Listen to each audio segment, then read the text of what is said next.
Okay, so we'll be heading in our machine in a little bit, but before we do that, we want to understand the tape measurement. Okay, so I do have this cheat sheet here. You should be able to get it on a link in the description below. All right, so this is just a sample of your tape measurement. All right, and it's pretty much your tape measurement, right? Whether you get 60, 120.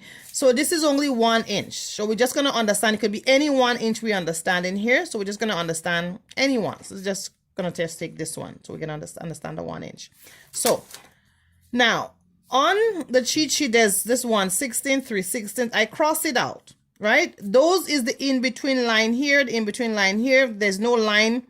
Just the in-between here, in between the lines, that's what the 1/16, the 3/16, and so on means. So it's not on the tape measurement, so I cross it out so it wouldn't confuse us. So this here would represent this one here. The beginning of this, of your 1 inch would be this. And then the end here would be here. Okay? So we're just understanding the in-between line. So the first line we have here is our 1/8 of an inch. So that's our 1/8 of an inch, because all these is non-existent for us right now. So 1/8 of an inch. The second line is our 1/4 of an inch. So that's the second line here, the 1/4 of an inch. The third line is a 3/8 of an inch. So that is a 3/8 of an inch here.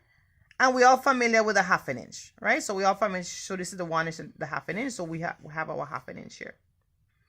The next line now is our 5/8 of an inch. So mostly we'll be doing 1/2 inch and 5/8 in this class as we go along.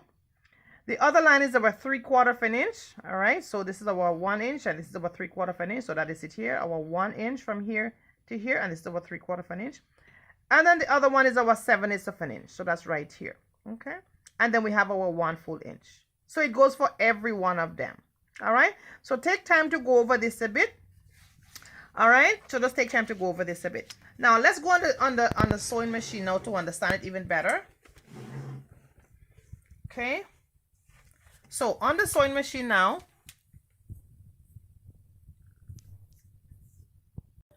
okay, so now we're on our sewing machine. Now, what I usually tell my beginners now, if you have a sewing machine and it doesn't have those fancy line here, that's fine. You could use your tape measurement and help you. So what you would do to understand the different range of the lines or the different, like 1/8 of an inch, 1/2 an inch, this is what you would do. You would take your tape measurement, and I'm going to use this 1 inch here. And you would take the needle point of the needle point and put it on the beginning point of your 1 inch. And wherever your lines stop, that's where you would mark for your 1/2 an inch or your 3/4 of an inch, just as we just did with just understanding our cheat sheet. So this is what I'm going to go ahead and do.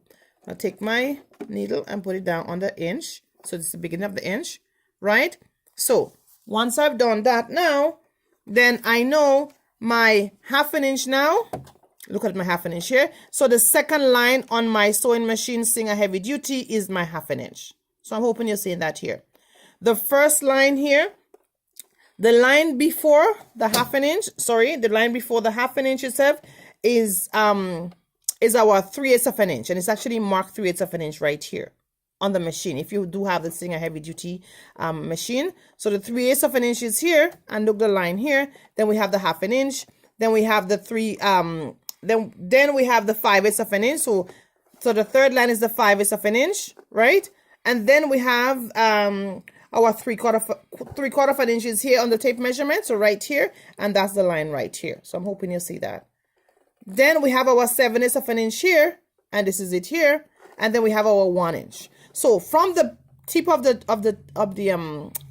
needle here to here, we have our 1 inch. So you could go ahead and try that. If you have a tape measurement and you don't have any lines on the machine, you could just take the needle point, put it on the beginning of the inch, and you could see where your inch is. So as we're moving along, we'll be looking at the 1/2 an inch, which is the second line, or the 5/8 of an inch, which is the third line. Okay. Okay, so on the second paper now we have learned some of our sewing terms, right?